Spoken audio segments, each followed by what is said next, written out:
And now across the nation today, people pause to remember the 35th President of the United States, John F. Kennedy. He was assassinated 50 years ago in Dallas, and at Arlington National Cemetery in Virginia, an eternal flame burned steady at Kennedy's grave as a stream of visitors paid their respects.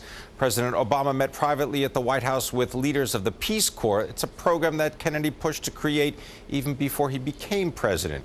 Joining me now to discuss Kennedy's legacy is Scott Reich. He is the author of the book entitled The Power of Citizenship: Why John F. Kennedy Matters to a New Generation. Scott, thanks so much for coming in. Appreciate it. Thanks for having me on. Let's start off talking about why did you're 30 years old, so obviously you were not around at the time that Kennedy was president and at the time of the assassination. Why did you write this book? Well, ever since I was a kid, I was inspired by President Kennedy's message of public service. I remember distinctly hearing that video clip, "Ask not what your country can do for you, ask what you can do for your country." And I was inspired. And, you know, now I feel like we have departed in a real sense from that message, that ask not what your country can do for you is less visible in America today. It's time to bring it back, especially for a new generation. And so what are some of the guidelines? What are some of the things in the book that you hope to raise awareness of? Well, the first thing that Kennedy emphasized is this sense of community. We need to recognize the interrelatedness of our concern. We're on the same team. And the first thing we need to do, therefore, is foster a spirit of compromise and cooperation, which is non-existent in Washington and other places today. The second, I think, is that we each need to appreciate that all of us have responsibilities as citizens. We need to participate in progress on a local level in our communities, do something to give back. Do you think that it is more challenging today because the sense of individualism is promoted by the use of technology, by the use of individual preference? The way in which we relate to each other is as much on an individual basis now as it is using a group. It is, but I also think we've never had the amount of opportunity that we have to do good now, specifically because of technology. With using Facebook and Instagram and Twitter, there are so many ways to share the news about service projects, to promote events, to get people involved in service opportunities in their community. So I think that even though, yes, there is an individualist spirit, I think that we can reverse that. We have the tools to do it, and I think young people are embracing this already. From what you've experienced, is it more about the private sector's role in trying to accomplish some of these things, or is the government going to become an even bigger part? Well, I think under President Kennedy, I think it was a combination. He felt that the government ought to play a role to improve community life and to help people. I also think he expected people to help themselves. The famous line that's been canonized that I just mentioned is a perfect example of that. He's literally saying that we should be asking, what can we do? How can we contribute? How can we participate? And so I think the onus is certainly on individuals to accept the responsibilities that come with our citizenship. What kind of reaction have you gotten from people about the book?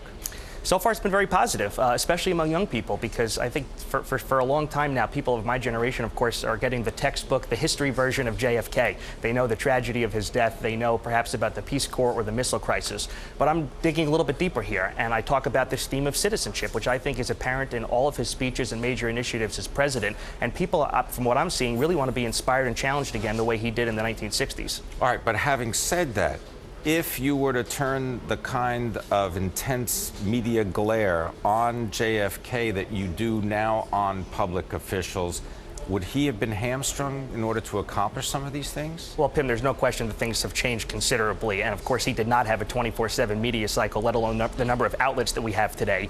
And he's a man who we know today had tremendous personal shortgomings.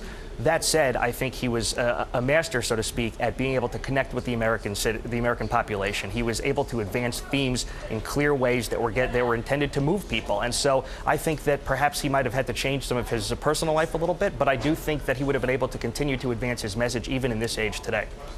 You're trained as a lawyer. I am.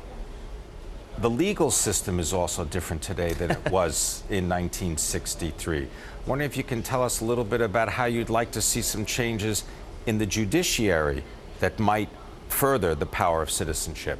Well, I think on a macro level today, we have a very litigious society. People feel harmed by something. The first thing you hear about is they go to court. I'm not sure that's going to change. I think that we've had that flavor in our legal system for some time now. I think that one of the important things, and this is something that the legal profession is very proud of, is that we have a chance to do a lot of pro bono work and a lot of opportunities to serve populations that may not be able to get legal assistance, though they need it. And so one of the things that I feel fortunate to have a chance to do is to get involved in some community organizations who don't have the funds to pay a lawyer, but to help them and do work for nothing. Have you gotten any reaction from lawmakers or legislators in Washington or in state capitals from the book? Yes, actually, I was fortunate to get blurbs from some folks on both sides of the aisle. I should emphasize that this book is completely nonpartisan. It's a call to action. It's intended to be very positive. And I think we don't need to convince our politicians, especially in Washington, that things are broken right now. So this message has certainly resonated with them. And they remember Kennedy's time as a special point in our history. The message that you describe, can it be linked to public service, or can it be maybe teased out to talk about individual rights? Because as we said, people are looking after themselves just as much as they're looking after their neighbor.